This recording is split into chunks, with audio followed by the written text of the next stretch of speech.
প্রকাশ্যে ধূমপান নিষিদ্ধের দাবিতে মোহাম্মদপুরবাসীর ব্যানারে লালমাটিয়ায় মশাল মিছিল করা হয়েছে।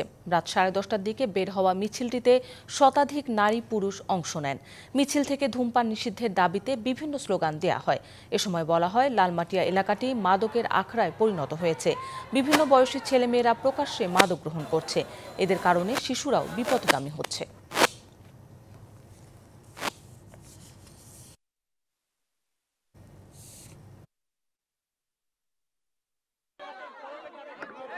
ওপেন মিডিয়ার সামনে সবাই মিলে দলবদ্ধভাবে তারা সিগারেট খেয়েছে। এটা একটা ধৃষ্টতা প্রদর্শন করছে বাংলাদেশের আইনের উপরে।